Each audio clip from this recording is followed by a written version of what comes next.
अस्सलाम वालेकुम जी। आज एक नई वीडियो के साथ आज हम जिस टॉपिक पे गपशप मारेंगे वो है स्पेनिश नेशनैलिटी में वो कौन-सी गलतियाँ हम करते हैं जिसकी बेस के ऊपर स्पेन की मिनिस्ट्री स्पेन जो है वो आपकी नेशनैलिटी की जो दरख़्वास्त है आपका या नेशनैलिटी का वो प्रोसेस है वो उसको दरनिगार कर देती है, उसको रिजेक्ट कर देती है। अगर आपने नेशनैलिटी अप्लाई की है या आप नेशनैलिटी अप्लाई करने जा रहे हैं तो ये वीडियो आपके लिए बहुत ज़रूरी है। इसको गौर से सुनें, तफ़सील से समझें, सारी वीडियो कंप्लीट देखें ताकि आपको पता चल जाए कि अगर आपने नेशनैलिटी अप्लाई की है तो आपने कहीं ये गलती तो नहीं की और अगर आप नेशनैलिटी अप्लाई करने जा रहे हैं तो फिर भी इस वीडियो को कंप्लीट देखें ताकि आपको पता चले कि आपने जो रिक्वायरमेंट पूरी की है वो ठीक है, कहीं-कहीं कोई मसला तो नहीं आ रहा। सबसे पहली वजह जो है जो सबसे इम्पोर्टेंट वजह है जिसकी बेस के ऊपर स्पेन की नेशनैलिटी रिजेक्ट होती है वो है करैक्टर सर्टिफ़िकेट। करैक्टर सर्टिफ़िकेट जो है वो आपका 2 किस्म का होता है, इसके ऊपर मैंने एक अलग-सी वीडियो बनाई हुई है। एक तो करैक्टर सर्टिफ़िकेट वो होता है जो आपने पाकिस्तान से मँगाना होता है, जो भी या जिसने जहाँ से ने जो ओरिजिन है उसका, जिस कंट्री का वो बंदा है उसने वहाँ से मँगाना होता है। और वो कोशिश करें कि वो जब भी आप नेशनैलिटी अप्लाई करें उसकी डेट जो है 3-4 महीने रहती हो और वो ठीक तरीके से उसको ट्रांसलेट हुआ हो और वो ठीक तरीके से लीगलिज़ादो हुआ हो, उसके ऊपर स्पेनिश मिनिस्ट्री एम्बेसी की स्टैम्प लगी हुई हो। और दूसरी जो और इसके साथ जो है करैक्टर सर्टिफ़िकेट जो स्पेन का है, वो आप चेक कर लें। मैंने इसके ऊपर करैक्टर सर्टिफ़िकेट के ऊपर एक अलग वीडियो बनाई हुई थी कि अगर आपके ऊपर कहीं एंटीसीडेंट्स पेनालिस स्पेन में हैं कि नहीं, एंटीसीडेंट्स पेनालिस जुडिशियलिस भी हो सकते हैं और ये पेनालिस पोलिशियलिस भी हो सकते हैं और बाद दफ़ा आपको पता भी नहीं होता कि आप के पेनालिस हैं, बने हुए हैं, बाद दफ़ा किसी गलती की वजह से भी आप मुश्किल-ए-दस्तूरा में चले जा सकते हैं या किसी भी वजह से आपके पेनालिस बन सकते हैं। तो इसका आसान तरीका ये है कि आप इसका कन्फर्म कर लें, आप इसको ऑनलाइन सोलिसिटार कर लें ताकि चेक कर लें अगर आपके साथ कोई ऐसा हादसा हो चुका है जिसकी वजह से आपको कोई शक है, तो आप इसको पहले कन्फर्म कर लें। बेहतर यही है कि आप अपने पहले कन्फर्म करके उसके बाद नेशनैलिटी के प्रोसेस में जाएँ, ताकि आपको इसके बेस के ऊपर कोई शक ना रहे कि इसकी वजह से भी मेरी नेशनैलिटी रिजेक्ट हो सकती है। दूसरी जो सबसे बड़ी वजह है, दूसरी इसके बाद जो इम्पोर्टेंट वजह है वो ये है कि आपने स्पेन में जितना टाइम चाहिए था लीगल रहने के लिए आप उतना नहीं रहे। मिसाल के तौर पे बाद लोग जो है वो कैलकुलेशन में माल हो जाते हैं, कैलकुलेशन में गलती कर देते हैं, वो बाद लोग जो हैं वो 10-15 दिन पहले नेशनैलिटी अप्लाई कर देते हैं या फलाँ डेट को उनका टाइम पूरा होना होता है, उससे 2-4 दिन पहले नेशनैलिटी अप्लाई हो जाती है। फिर वो सारे प्रोसेस में जाके जब एंड पे आते हैं तो मिनिस्ट्री जो है इस बेस के ऊपर उनकी नेशनैलिटी रिजेक्ट कर देती है कि जी आपने जो जब आपने अप्लाई की थी उस वक़्त आपको पूरा टाइम नहीं हुआ। नॉर्मली तौर पे जो बच्चा स्पेन में पैदा होता है उसको 1 साल के बाद नेशनैलिटी अप्लाई कर सकता है, जो जिसकी शादी करता है वो भी 1 साल में नेशनैलिटी अप्लाई कर सकता है। जो लातिन अमेरिका के लोग हैं वो 2 साल बाद नेशनैलिटी लीगल अप्लाई कर सकते हैं। सियासी पनाह वाले 5 साल बाद अप्लाई कर सकते हैं और उसके बाद बाकी सारी दुनिया के लोग जिसमें पाकिस्तान, इंडिया वगैरह शामिल हैं, ये लोग 10 साल लीगल रहने के बाद नेशनैलिटी अप्लाई कर सकते हैं। तो इसका बेहतरीन तरीका क्या है कि आप अपने कॉमिसारिया में जाएँ जो आपका पुलिस स्टेशन है नेशनल पुलिस का, आप वहाँ पे जाके आप सर्टिफिकाdo de रेसिडेंस या लीगल अप्लाई कर लें। ये नॉर्मल तौर पे 1 हफ्ते 2 हफ्ते में आपको मिल जाता है। इसकी बेस पे ये होगा कि आपको पता चल जाएगा कि आप कब से स्पेन में लीगल रह रहे हैं, उस सर्टिफिकादों पे आपको फिर कोई शक नहीं रहेगा। तीसरी जो सबसे बड़ी वजह इन दोनों से भी जो बड़ी वजह है वो ये है कि जब आप नेशनैलिटी का प्रोसेस अप्लाई कर देते हैं तो उसके बाद मेन मिनिस्ट्री जब किसी टाइम पे जाकर समझती है कि आपने फलां डॉक्यूमेंट ठीक तरीके से सबमिट नहीं किया या उसको किसी डॉक्यूमेंट्स की ज़रूरत होती है और आपकी एप्लीकेशन में आ जाता है ट्रामिट रिक्वेरिdo कि अब उनको कोई ना कोई डॉक्यूमेंट्स चाहिए और आप वो डॉक्यूमेंट या तो उनको सबमिट नहीं कराते हैं या आप जो है सही तरीके से सबमिट नहीं होते, उन तक पहुँच नहीं सकता। नॉर्मल तौर पे या आपने कोई एक्सपायर्ड डॉक्यूमेंट उनको सबमिट करा दिया था जिसकी बेस पे वो आपसे डॉक्यूमेंट्स न्यू माँग रहे हैं और आपने वो डॉक्यूमेंट्स जमा नहीं करवाए या करवाए हैं और उन तक नहीं पहुँचे। और इसका बेहतरीन तरीका तो यही होता है कि जिस बंदे ने आपकी पहले नेशनैलिटी जमा करवाई हुई है, वही करे, एक्सपीरियंस्ड बंदा हो ताकि कोई मसला ना बने। अगर आपने खुद करवाई है तो टेलीमाटिकamente आप भी वो जमा करवा सकते हैं। ठीक है जी। उसके बाद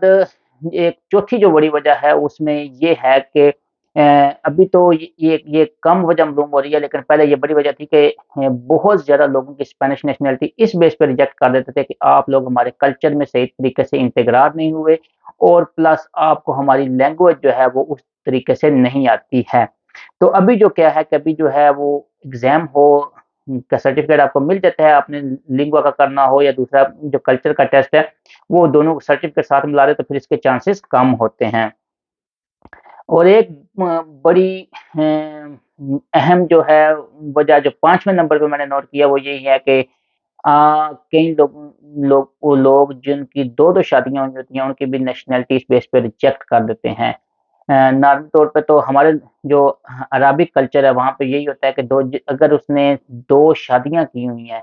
और उस बेस के ऊपर ओ और उनको पता चल गया है कि इसने 2 शादियाँ की हुई हैं तो आपकी नेशनैलिटी रिजेक्ट हो जाएगी। नॉर्मल ये चीज़ समझने की ज़रूरत है कि अगर आपने अ रीअग्रुपाción फ़ैमिलियार की हो या अगर आपने अपनी बीवी को स्पेन में बुलाना है, तो 2 शादियाँ की हुई हैं तो आप उनमें से किसी एक को बुला लें तो वो इसमें इसमें स्पेन गवर्नमेंट को कोई मसला नहीं है। लेकिन अगर आपने नेशनैलिटी जब अप्लाई करनी है तो उसमें से आप आपकी एक ही बीवी होनी चाहिए और उसी बेस पे आपको नेशनैलिटी मिलेगी। अगर आपकी 2 बीवियाँ रजिस्टर्ड हैं तो आपको नेशनैलिटी नहीं मिलेगी और इसके बाद सबसे प्लस पॉइंट ये है कि अगर उन बीवियों में से भी कोई मिसाल के तौर पे आपने अपनी एक बीवी को यहाँ पे ले आए हैं, दूसरी बीवी पाकिस्तान में है, वो बीवी जब यहाँ पे रहते हुए जब उसका टाइम पूरा होता है, तो वो अपनी नेशनैलिटी अप्लाई करने जाती है, तो उसको भी नेशनैलिटी नहीं मिलेगी क्योंकि अभी वो उस हस्बैंड की बीवी है जिसकी 2 बीवियाँ हैं। ये भी बहुत बड़ी फ़ाई जो है इनकी ये इसकी वजह से भी नेशनैलिटी रिजेक्ट हो जाती है।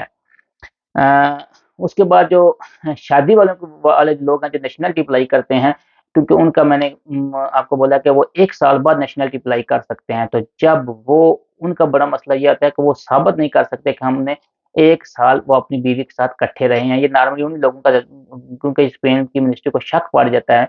कि ये फेक मैरिज तो नहीं हुई है। फिर उनको जब उनको किसी चीज़ का शक पड़ जाता है तो वो कहते वो फिर प्रूफ माँगते हैं कि आपने जो है सबूत हमें मुहैया करें कि आप वाक़ई ही इकट्ठे रहे हैं क्योंकि हमें आप पे शक है और इसकी वजह से भी बहुत ज़्यादा नेशनैलिटी रिजेक्ट हो जाती है। अगर आप शादी के बेस पे नेशनैलिटी लेना चाहते हैं तो ये आप अपने सबूत इकट्ठे रखें, ठीक है जी? परोना में तो साथ हो, इसके अलावा भी बाकी भी जो सबूत वग़ैरह आपके पास होते हैं वो सारे इकट्ठे रहें, मेडिकल कार्ड जो भी सबूत मिले, फ़ोटोज़ जितना भी मिल सकता है उसको इकट्ठा रखें ताकि अगर किसी वजह से उनको शक पड़े तो आप वो सबूत मुहैया करके इस चीज़ से बचें। और उसके बाद जो है ये सबसे एक बहुत बड़ी वजह जो हमारे लोगों में बहुत बड़ी गलतफ़हमी है वो ये है कि लोग समझते हैं कि मुझे स्पेन में 10 साल हो गए हैं, अब मैं नेशनैलिटी अप्लाई कर सकता हूँ लेकिन इन 10 साल में मिसाल के तौर पे कोई बंदा स्पेन में आता है, वो पहले आता है 1-2 साल या 3 साल वो लीगल रहा है, उसके बाद वो किसी वजह से इल्लीगल हो गया। अब साल 2 साल वो इल्लीगल रहा है, उसके बाद फिर वो लीगल हो गया।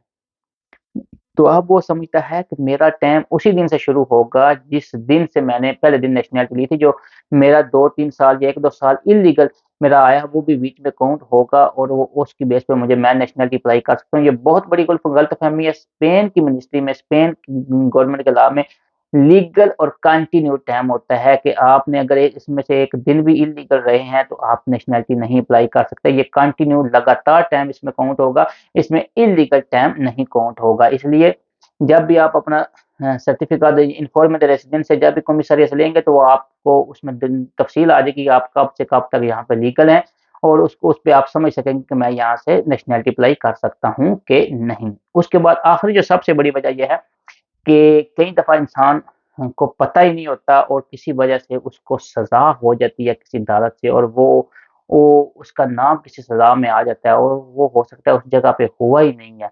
और इसकी वजह से भी वो कंडेनाdo हो गया और मिनिस्ट्री de justicia में उसके पेनाल्स बन गया और इस वजह से भी वो उसकी नेशनैलिटी रिजेक्ट हो जाती है। बाद में फिर इंसान को जब नेशनैलिटी रिजेक्ट होती है उसके बाद पता चलता है कि मैं तो मेरे ऊपर तो ये सज़ा हुई है लेकिन हो सकता है कहीं कहीं के साथ लीगल हुई हो लेकिन बाद लोगों को पता भी नहीं होता किसी जगह पे उनको सज़ा हो जाती है, बाद लोगों का वैसे नाम आ जाता है और इस बेस पे वो जो है उनको पता ही नहीं होता, तो वो भी अपना पेनाल्स पहले चेक कर लें या अगर इस तरह का किसी के साथ मामला हो तो वो उसको रिकूरीर करें, उसकी अपील में जाएँ और अपील में जाके आप जो है उसको फाइनल करें। और आखिरी बात जो सबसे इम्पोर्टेंट बात ये है कि अगर आपकी नेशनैलिटी रिजेक्ट हो जाती है तो उसके बाद आपको क्या करना चाहिए? अपील करनी चाहिए या फिर दोबारा नए तरीके से जमा करवानी चाहिए। ये डिपेंड करता है कि आपकी किस बेस पे नेशनैलिटी रिजेक्ट हुई है। अगर तो छोटी-मोटी चीज़ है, मिसाल के तौर पर उन्होंने कहा कि ये आपने ये फलाना डॉक्यूमेंट सही तरीके से फिल अप नहीं किया, या